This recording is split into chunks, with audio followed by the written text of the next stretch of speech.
Question number 83 అండి. Manoj 83. Thank you అధ్యక్ష. నిన్న గౌరవ ముఖ్యమంత్రి గారు గవర్నర్ గారి ప్రసంగంలో రాష్ట్రంలో ఉన్న ఆర్థిక పరిస్థితి గురించి, మన రాష్ట్ర ఆర్థిక పరిస్థితిని కేంద్ర ప్రభుత్వం నిన్న బడ్జెట్లో కొంచెం ఆక్సిజన్ ఇచ్చిందనే అభిప్రాయాన్ని వ్యక్తపరిచారు. ఈరోజు ఈ ప్రశ్నకి సమాధానంలో కూడా మీకు అర్థమవుతుంది. ఒక పర్ఫెక్ట్ ఎగ్జాంపుల్ ఇది, ఏ విధంగా మన రాష్ట్రాన్ని వీళ్ళు ఆర్థికంగా ఎన్ని ఇబ్బందులు పెట్టారనే దానిపైన మనం ఖచ్చితంగా ఈ ప్రశ్న ద్వారా మనం మాట్లాడుకోవచ్చండి. రైతులకి చెల్లింపుల విషయంలో బకాయిలు ఇంకా ఉన్నాయండి. మొదటి ప్రశ్నకు సమాధానం అవునండి.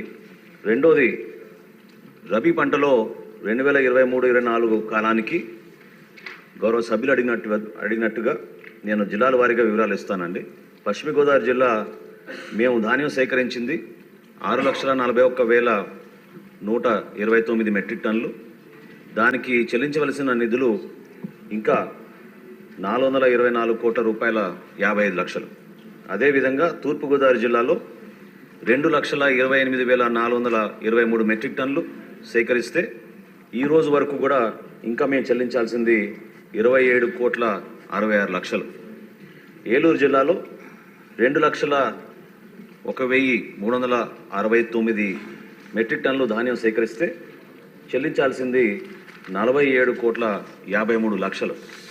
కోనసీమలో మేము సేకరించింది 1,63,123 మెట్రిక్ టన్నుల ధాన్యం సేకరిస్తే ఈ రోజుకి మేము చెల్లించాల్సింది 154 కోట్ల 63 లక్షలు.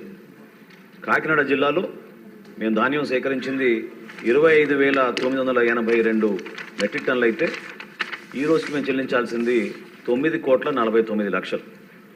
బాపట్ల జిల్లాలో 4,981 మెట్రిక్ టన్నులు మేము సేకరిస్తే ఈ రోజుకి చెల్లించాల్సింది 10 కోట్ల 54 లక్షలు. అంటే సుమారు 132,853 రైతులకి 1,674 కోట్ల రూపాయలు బకాయిలు పెట్టి గత ప్రభుత్వం వెళ్ళిపోయారు అధ్యక్ష. కనీసం రైతులకు చెల్లించలేదు.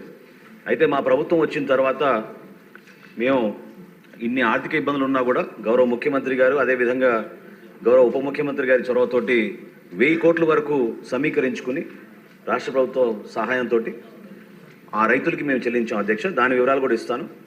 పశ్చిమ గోదావరి జిల్లాలో 27,626 రైతులకు 523 కోట్ల రూపాయలు చెల్లించాం. తూర్పుగోదావరి జిల్లాలో 619 రైతులకు 177 కోట్ల 32 లక్షలు చెల్లించాం అధ్యక్ష. అదేవిధంగా ఏలూరు జిల్లాలో 600,215 రైతులకు 153 కోట్ల 66 లక్షల రూపాయలు మేము చెల్లించాం. కోనసీమలో 700,952 రైతులకు గాను 118 కోట్ల 15 లక్షల రూపాయలు మేము చెల్లించాం అధ్యక్ష. కాకినాడ జిల్లాలో 1,507 రైతులకు 27 కోట్ల 16 లక్షల రూపాయలు చెల్లించాం అధ్యక్ష. బాపట్ల జిల్లాలో 48 రైతులకు 42 లక్షల రూపాయలు మేము చెల్లించాం అధ్యక్ష.